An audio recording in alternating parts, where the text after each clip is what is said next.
Tower मागून tower निर्माण होत आहेत. त्यामध्ये एक अत्यंत महत्त्वाचा असा भाग असतो की तो म्हणजे एकदा सर्व सदस्यांनी आपल्या सदनिकेचा ताबा मिळवला की नंतर लगेच त्या तिथे राहायला न जाता त्याचे नूतनीकरण किंवा रिनोव्हेशन एखाद्या तज्ज्ञ इंटिरियर आर्किटेक्टकडून आणि त्याच्या कॉन्ट्रॅक्टरकडून पूर्णत्वास नेले जाते. हा प्रकार हा जणू अनिवार्य असल्यासारखा झाला आहे. पहिला मुद्दा हे असे पूर्वी कधीही नव्हते. एकदा आपला स्वतःचा असा सदनिकेचा खरेदी झाली, आपल्याला ताबा मिळाला की आपले प्रत्येकाचे जे काही बिराड असेल ते तिथे जाऊन नंतर व्यवस्थित ते मांडून सवयीप्रमाणे नंतर काही बदल हवा असला तर तो केला जात असे.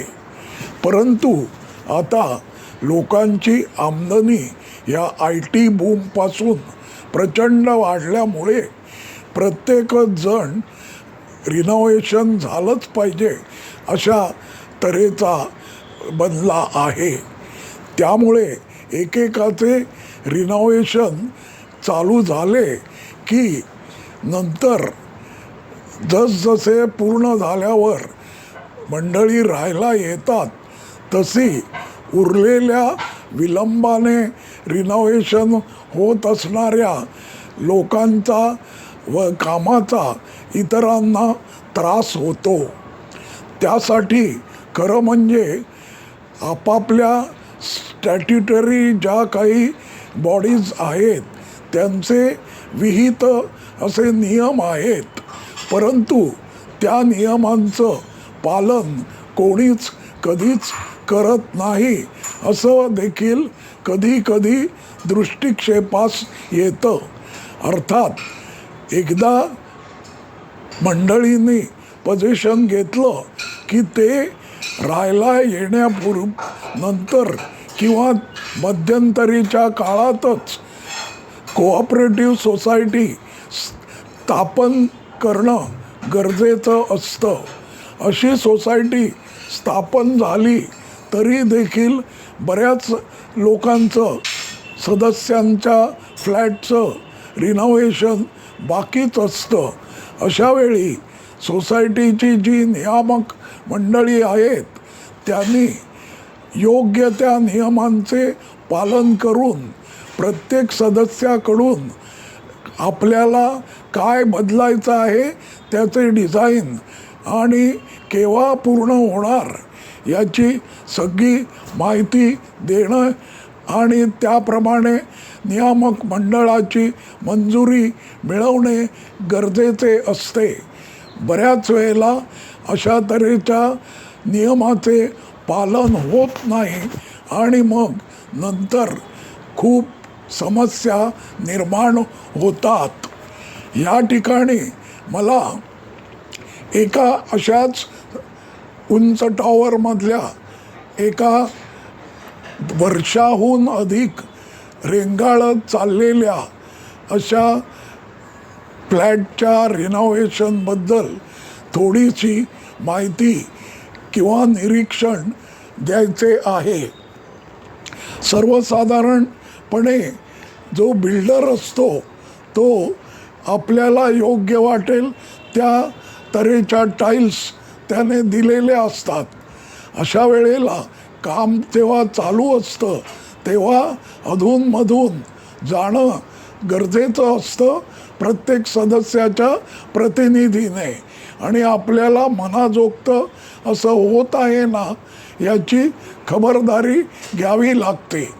विशेषतः टाईल्सच्या बाबतीत तर अत्यंत जागृत राहायला लागतं, कारण त्या ठिकाणी आपल्याला न पसंत असणाऱ्या जर टाईल्स बसवल्या गेल्या तर काय होतं ते ह्या उदाहरणावरून दिसेल.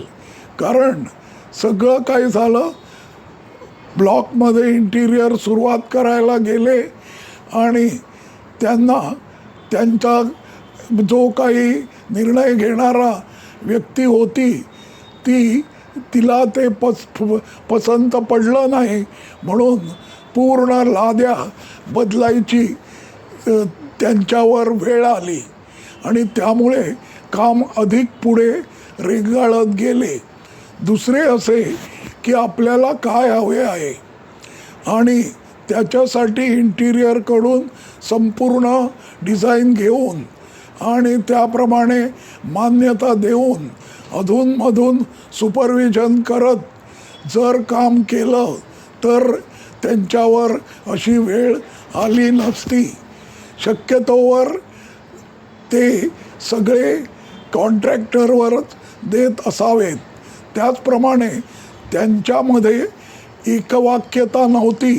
कोणाला असं हवं, कोणाला तसं हवं अशी धरसोड वृत्ती होत गेल्यामुळे हे काम वर्षाहूनही अधिक रेंगाळत गेलं. त्यामुळे शेजाऱ्यांना प्रचंड त्रास होत राहिला आणि अखेरीस त्या शेजाऱ्यांपैकी एक ज्येष्ठ दाम्पत्य होते, त्यांना ते असह्य झाले. कारण रोज आवाज, धूळ अशा तऱ्हेचं त्रास त्यांना भोगायला लागायचा आणि त्यांचा जो मुख्य दरवाजा होता तो कायम बंद ठेवायला लागायचा. त्यामुळे व्हेंटिलेशनची समस्या सर्वसाधारणपणे कोणत्याही सदनिकेमध्ये जे काही काम चालेल ते बंद दाराआड होणे गरजेचे असते.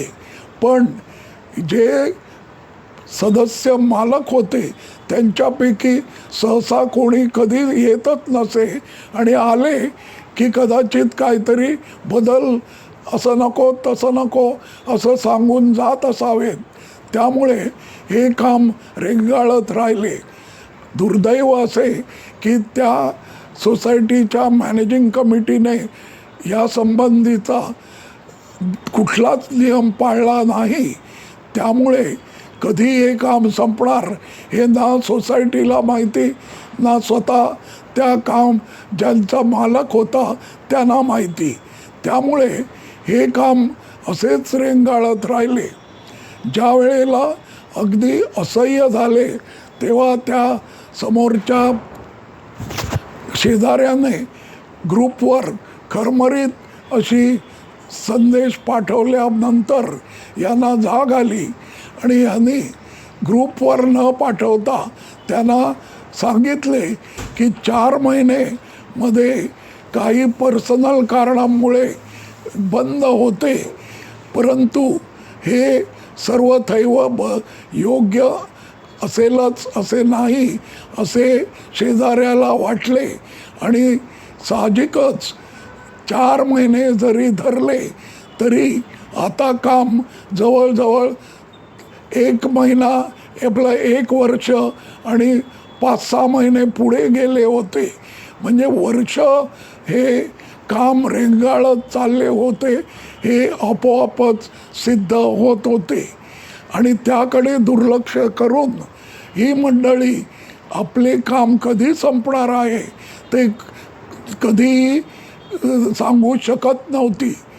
थोडक्यात ह्या अशा तऱ्हेच्या कामामध्ये अत्यंत जागरूकता लागते, सातत्याने सुपरविजन लागते आणि युनिटी ऑफ कमांड ही आवश्यक असते. पण लक्षात कोण घेतो? एक शेवटी महत्त्वाचा मुद्दा, कुठलीही यंत्रणा जेव्हा सुलभतेने चालणे आवश्यक असते तेव्हा त्याचे काही नियम असतात. ते नियम पाळले तरच ती यंत्रणा सुलभतेने चालू शकते. आपली सिस्टीम्स थिअरी जी मी मॅनेजमेंट पोस्ट ग्रॅज्युएटमध्ये शिकलो त्यामध्ये सर्व जग, विश्व हे एवढेच काय, आपले शरीर देखील वेगवेगळ्या यंत्रणांच्या सुलभतेने चालण्यामुळे योग्य तऱ्हेने मार्गक्रमणा करत आहे हे स्पष्ट होते. थोडक्यात एक मिसमॅनेजमेंट रिनोव्हेशन कसे असावे याचे उदाहरण मला या अशा तऱ्हेच्या एकंदर अनुभव जो मी ऐकला त्यावरून मला व्यक्त करता आले. तेव्हा एका दृष्टीने हे बरेच झाले, वाईटातून चांगले झाले. रिनोव्हेशन करताना काय करावे, काय करू नये याचे मार्गदर्शन या अभिवाचनातून सगळ्यांना झाले असेल असे मला वाटते. धन्यवाद.